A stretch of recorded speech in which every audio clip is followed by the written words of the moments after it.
اس دنیا میں انسان کے لیے 4 ایسی چیزیں ہوتی ہیں کہ جس کے واسطے انسان زیادہ تر قسم اٹھا لیا کرتا ہے۔ ایک وہ کہ عاجزی جسے اپنی تصدیق کا ذریعہ بناتا ہے انسان، اور دوسرا وہ زبان کی غلطی جس پر قسموں کو کلام کے بیچ میں لاتا اور کلام کو جوڑتا اور بناتا ہے، اور وہ قسم جس کے ساتھ انسان مشہور ہوتا ہے، اور وہ ذلت جسے اپنی آن سمجھتا ہے۔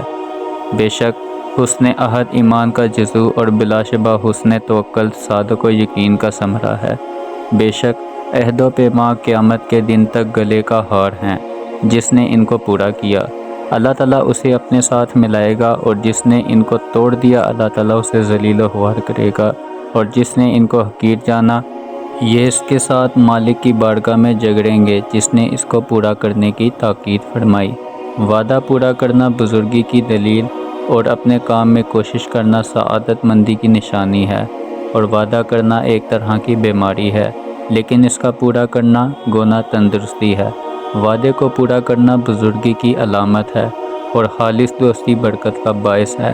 بزرگی اس کا نام ہے کہ انسان جو دو کرم اور وفائے عہد کے زیور سے آراستہ ہو۔ اللہ تعالیٰ کے عہد توڑنے والوں سے وفاداری کرنا اس کے ہاں عہد شکنی، اور اس کے ساتھ عہد شکنی کرنا اس کے ہاں وفاداری ہے۔ وفائے عہد اور سچائی دونوں سگے بھائیوں کی مثال ہیں۔ عقل حق کا پیغام رسا اور توفیق خیر رحمت خداوندی کی کنجی ہے۔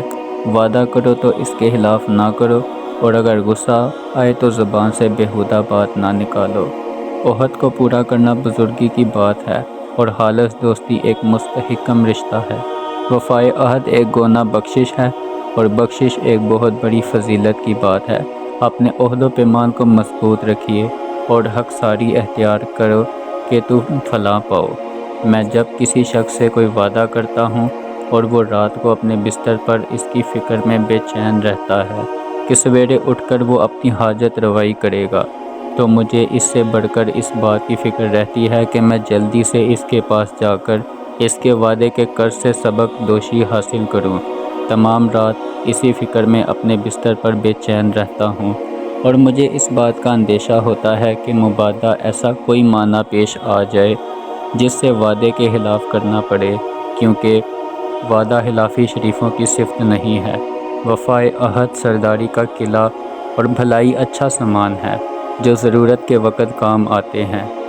دوستو، اگر تیرے اور تیرے دشمن کے درمیان کوئی ایسا معاملہ پیش آ جائے جس کی وجہ سے تو اس کے ساتھ صلح کرے اور اس سے عہد و پیمان ہو جائے، تو اپنے اقرار کی وفاداری کا پاس رکھیے اور اپنے عہد و پیمان کو امانت کے ساتھ پورا کریے، اور جو کچھ تو نے قول و قرار کیا اس کے پورا کرنے کے لیے اپنے آپ کو سینہ سپر کیے رہیں گے۔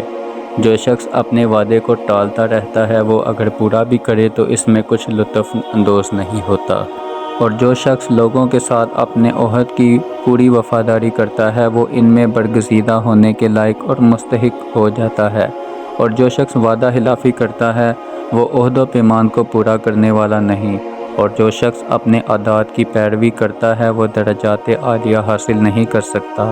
جو کچھ موجود ہو اس میں جو دو سہا کرو، وعدوں کو بجلاؤ اور عہد پورے کرو۔ زیادہ مقروض ہونا ایسی بلا ہے کہ اس کی وجہ سے راست گو آدمی جھوٹا ہو جاتا ہے، اور وعدوں کو پورا کرنے والا وعدہ خلافی کرنے لگتا ہے۔ اپنے وعدے کو پورا کر، اور اللہ تعالیٰ کے نام پر جو نظر مانی ہو جائے اس کی وفا ضرور کرو۔ اپنے اقرار کو نہ توڑو، اپنے عہد کے خلاف نہ کرو، اور اپنے دشمن کے ساتھ دھوکہ اور فریب نہ کرو، کہ اللہ تعالیٰ نے اپنا عہد اور اقرار تیرے لیے باعث امن ٹھہرایا ہے۔ جس چیز کو پورا نہ کر سکیں اس کا وعدہ نہ کرو، اور جس چیز کو نبھا نہ سکیں اس کی ذمہ داری بھی نہ اٹھائیں۔ اپنے عہد و پیمان کو وفاداری کے ساتھ محفوظ رکھیے کہ اس کے عوض بہت اچھا بدلہ ملے گا۔ جس کام کے کرنے کا اپنی جان پر بھروسہ نہ ہو اس کا وعدہ بھی نہ کیا کرو۔ اس شر کا وعدہ نہ کریں جس سے کسی خیر کو نہ پائیں، اور اس خیر کا وعدہ مت کریں جس سے شر پیش آئے۔ جزاک اللہ۔